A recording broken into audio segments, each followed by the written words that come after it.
안녕하세요. 닥터 사랑니 신나라 원장입니다. 그동안 올린 영상들에 댓글로 많은 질문들을 해주셨는데요. 오늘은 그중 중복되는 질문들 위주로 답변을 해드리겠습니다.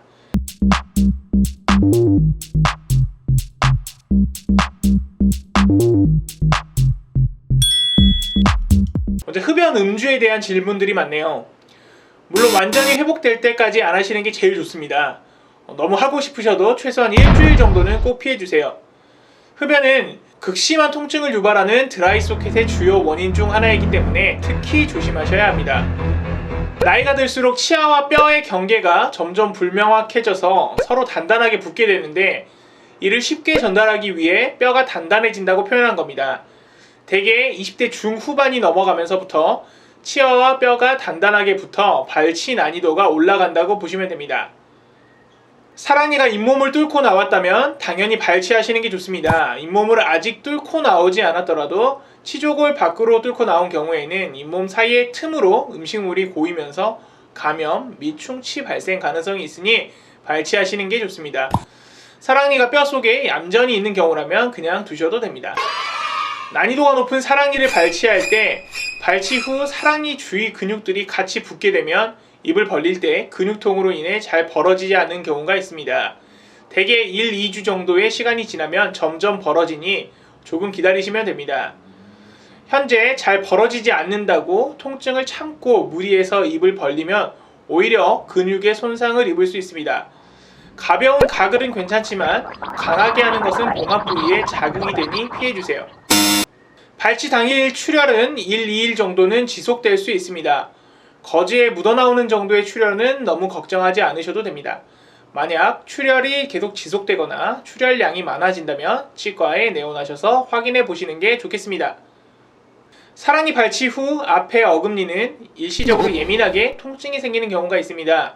이런 경우 약 1, 2주간 그 부위로 식사를 하지 않으시면 증상은 대개 개선되지만 불편감이 지속된다면 치아를 고정하는 수식이 필요할 수 있으니 발치한 치과에 내원하셔서 검사해 보시는 것이 좋겠습니다.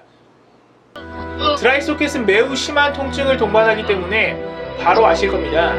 잇몸이 회복되면서 발치 부위가 일시적으로 그렇게 보이는 경우도 있고 그냥 음식물일 수도 있습니다. 별다른 통증이 없다면 걱정하지 않으셔도 됩니다. 사랑니 발치 시에는 볼과 연결되어 있는 바깥쪽 잇몸을 절개합니다. 볼과 가깝기 때문에 질문하신 것 같은 느낌을 받으실 수도 있으나 그런 경우는 없고요. 절개 부위가 회복되기 전에는 입과 턱을 움직일 때 따끔함이나 통증이 생깁니다. 어느 정도 회복되기 전까지는 최대한 턱을 사용하지 않으시는 것이 좋습니다.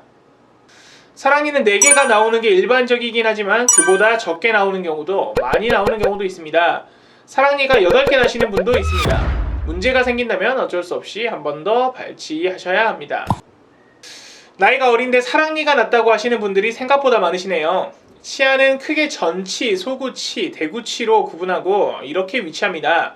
보통 그 나이대의 안쪽에 보이는 치아는 사랑니가 아니라 제2 대구치일 가능성이 높습니다. 가장 안쪽에 있다고 사랑니가 아니라 큰 어금니 2개 뒤쪽에 올라오는 치아가 사랑니입니다. 치아를 일부만 잘라내는 수식을 치관절제술이라고 하는데요. 신경과 매우 가까워 사랑니 뿌리까지 발치했을 때 감각 이상 등의 발생 가능성이 높을 것으로 예상되거나 다른 문제점이 발생할 수 있다고 예상되는 경우 의도적으로 치관절제술을 시행하는 경우가 있습니다. 일단 사랑니는 불편감이 없다면 경과를 보셔도 좋습니다만 한 번씩 붓는다든지 충치가 있다면 발치하시는 것이 좋습니다. 엑스레이상에서 신경과 겹쳐 보이더라도 실제로는 사랑니와 신경이 거리가 떨어져 있는 경우가 많고 거리가 가깝더라도 발치 후에 감각이 떨어지는 경우는 극히 드물기 때문에 불편감이 있는 사랑니라면 발치하시는 걸 추천드립니다. 질문이 많아서 두 편으로 나누었으니 영상이 궁금한 게 없으셨다면 다음 영상도 확인해보세요. 이상 닥터 사랑니 신나라 원장이었습니다.